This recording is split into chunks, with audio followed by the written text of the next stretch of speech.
Sandali lang guys ha. Ang sabi nila, nung kasikatan doon nila Idol Cindy at Mariano, may mga tao daw na nagbibigay ng blessing sa kanila. Mga regalo, mga gito. Wala na kayong pakialam doon. Kasi bigay po yun eh. Pag tumutulong ka, ikaw tukmol ka, sino ka bang nagre-record ng ganyan? Gumagawa ka ng istorya eh. Ha? Nangaano ka eh. Hindi ka na makamove on ha? Mag-moving ka na.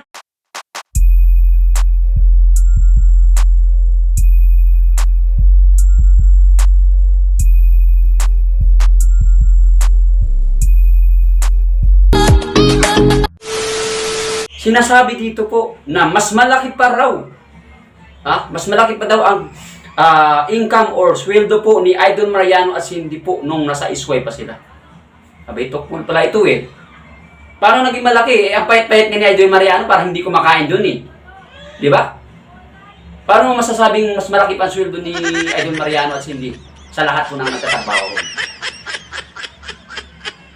At sinasabi pa guys na pagka lumalabas daw sila Idol Mariano, para daw kawawang-kawawa, para daw aping-api. Pakinggan natin ito guys.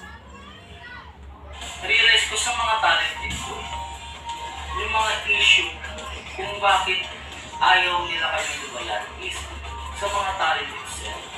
Kapag lumabas sila, dating na kawawang-kawawa sila. Kahit na makita nila mali, pinalalaki ako at sa akin ito na. Tanong ko lang po sa inyo, sino ba ang mas nag-benepisyo ng kasigatan nila? Kasi as I recall po, nung time na sila sikat na sikat, walang araw po, weeks, na hindi tumagsayang blessing sa kanila, mga regalo, bagay, pagkain, pera, no? Marami pong tao nagmahal sa kanila. Pero never po sa mga tao nasa likod ng camera. Sandali lang guys ha. Ang sabi nila, nung kasikatan doon nila Idol Cindy at Mariano, may mga tao daw na nagbibigay ng blessing sa kanila. Mga regalo, mga gito. Wala na kayong pakialam doon. Kasi bigay po yun eh. Pag tumutulong ka, ikaw tukmol ka, sino ka bang nagre-record ng ganyan? Gumagawa ka ng istorya eh. Ha? Nangaano ka eh. Hindi ka ba makamove on ha? Mag-moving ka na. Ha? Kung sino ka man. Siguro nga ito si Panty man to eh. Regaluhan ko na to eh. Gusto ko to, regaluhan ko na to guys eh. Ng 10 panty, iba't ibang kulay. Woo! Bakit ba kasi guys tinatawag yung pantyman ito guys? Bakit yung tinatawag yung pantyman na to, ang taong to? Ha? Mahilig ba itong mga magnakaw na panty? Panty ni Lola, panty ni ate, panty ni Nini. Baka nga, kaya tinatawag ang panty. Panty na pula. At pantyman. The grace of lover boy. Okay, tingnan mo guys ha. Pati yung pagre-regalo sa mga supporters nila Idol Mariano, pinakialaman pa. Anong klaseng tao ito? Ha? Wala ka nang pakialam doon kasi sikat sila eh. Ha? Kumbaga, sila po ay gumagawa. Hindi lang po sila tumatanggap. May ginagawa po silang kasiyahan, nagpapasaya po sila ng mga tao. At yung mga taong nagiging masaya sa kanila, abay, nagbigay, nagregalo sa kanila. Bakit mo papakialaman? Tapos sasabihin mo, pag lumalabas, parang kaawa-awa. Hindi naman ganun po ang ipapalabas nila eh. Talagang naaawa kami at naaawa ang ibang tao at yung mga nakakita sa kanila. Kasi nga, wala nang pahinga. Wala nang pahinga sa Isway, puro na lang trabaho, gabi at araw. Alam namin yun. Hindi katulad ngayon na pwede silang gumising na tanghali at magtrabaho ng tanghali na kasi nga malaya na sila. Diba? Mali po yung ginagawa mo pare kung sino ka man. Hindi ko po ito sinasabi dahil meron kaming inggit, yung bigyan ng masamang kahulugan. Sinasabi ko po ito para malaman nyo na in-enjoy po nila yung life nila. Sa matter of fact, yung pong... Sandali! Bad trip na naman ako eh.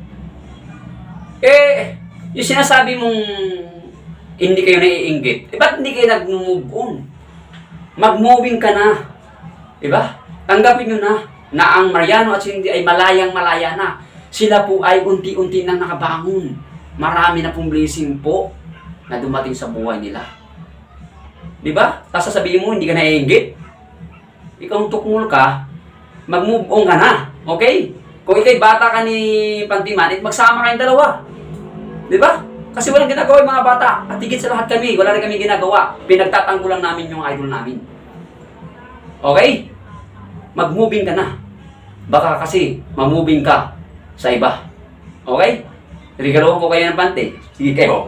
iniidolo ninyo is siya pa nga ang may pinakamalaking kinikita sa SY. And yun po ay audited, no? Naka-audit po yun. Hindi po pwedeng madala. Ano po ba ang masasabi niyo mga kaibigan? Please comment down below at pag-usap.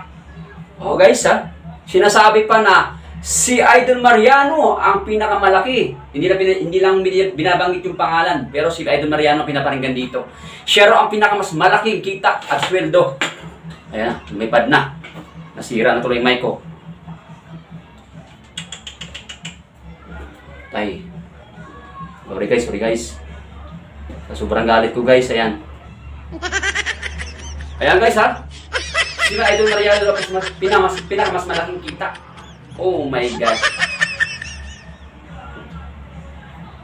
Kung ganun man, kung totoo man sinasabi nyo, pinagtatrabaho niya yun, pinaghirapan niya yun. Nagsakripisyo siya, nagtatrabaho yung dalawa. Oh, anong problema mo? Tatanungin kita.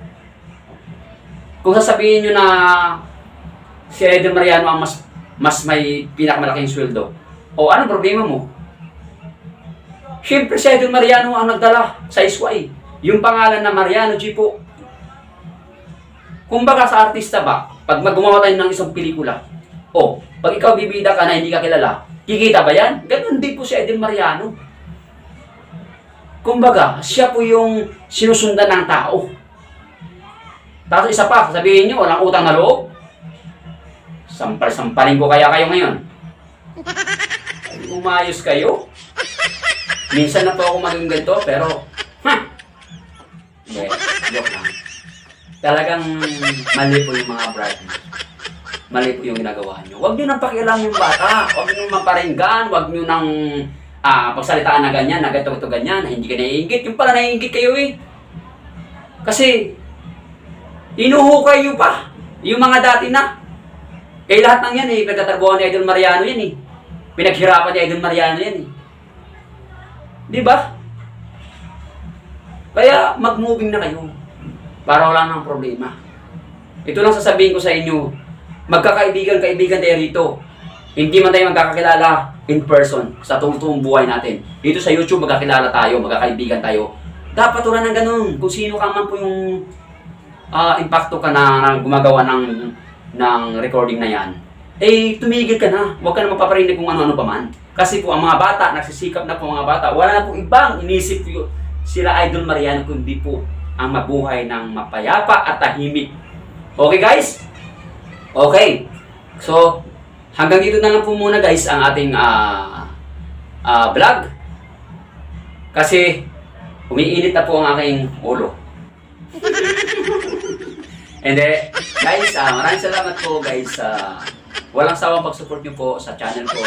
And don't forget to subscribe and click the notification bell for more updated my videos. Mabuhay tayong lahat.